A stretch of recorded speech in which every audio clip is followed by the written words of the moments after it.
ഏടെ വാട്ടവിടെ ഇനി ഓണ്ടവേ ചങ്കേ ഓണ്ടവേ. ഇപ്പൊ എന്റെ അടുത്ത് വരാൻ പോകുന്ന മുതലുണ്ടല്ല, മയക്കുന്ന റബ്ബർ തീർന്നു പോകാണ്ടിക്കണ്ടിട്ട് തുപ്പലോണ്ട് മയക്കുന്നവനാവൂല്. ഏടടോ ഇനി എത്തി എത്തി എത്തി എത്തി. പെട്രോള് തീരുന്ന് വിചാരിച്ചിട്ട് വണ്ടി ഉന്തി വരുന്നുണ്ടാവും തെണ്ടി. കല്യാണം രാത്രിയല്ലടോ, ഉച്ചക്കാണോ? ഞാൻ ഇതവിടെ എന്റെ ബേക്കില്. കല്യാണത്തിന് എങ്ങനെയാ പോകുന്നത്? എന്റെ വണ്ടി ആടറോ? വണ്ടിയിൽ എണ്ണ തീർന്നു പോടാ. ഞാൻ വിചാരിച്ചു ഇനി ഉന്തിയെങ്കിലും കൊണ്ടുവരുന്നു. ടയറ് തായിന് പോടാ. ചെരുപ്പ് എന്താ തൊക്കി കയറ്റിക്ക്? പുതിയ ചെരുപ്പാടാ. ഇനി പാണ്ടാൻ പൈസ വാങ്ങിയ ചെരുപ്പല്ലേ? ഇപ്പൊ എനിക്ക് എത്ര വയസ്സായി? 20 വയസ്സ്. വാങ്ങിയ ശേഷം ഇതുവരെ എട്ടിക്കില്ലടാ. പിന്നെ എന്ത് പിണ്ണാക്കിനടങ്ങി ഇത് വാങ്ങിയേ? കാലുമില്ലടാ നീ.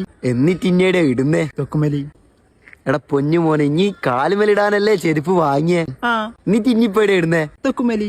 കാലുമലിടേണ്ട ചെരുപ്പല്ലേ ഇഞ്ഞെടുത്ത് ഇപ്പൊ തൊക്കുമല വെച്ചേ? പിന്നെ എന്തിനാടാ എനിക്ക് ചെരുപ്പ്? കാലുമില്ലടാ നീ.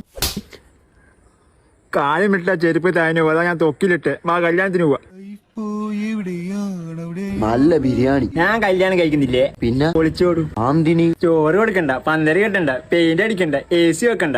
എന്തിനാടാ കല്യാണം കഴിച്ചിട്ട് ആ പെണ്ണിനെ പട്ടിണി കിടാനോ? എന്റെ ഭാര്യനെ പട്ടിണി കിടാനോ? പിന്നെ 5 നേരം വെള്ളം കൊടുക്കും. ആ വെള്ളത്തിന് എലിവേശം കൂടി കളിക്കാൻ കൊടുക്കടാ. ചത്തിക്കണ്ട ചെലവ് കൂടുതലല്ലേ? മരിച്ചാൽ ആൾക്കാർക്ക് ചായ എല്ലാം കൊടുക്കണോടോ. ഇങ്ങനത്തെ പിശുക്കനാടാ. ഞാനോ? ആ ഇന്നെ പൈസന്റെ വില ഇഞ്ചോടെല്ലാം സംസാരിക്കാത്തതാ നല്ലേ. കാര്യം പറയുന്നേരം ഇമാതിരി സെന്റിമെന്റൽ കിടാപ്പം കൊണ്ടിങ്ങി വന്നാ മതി.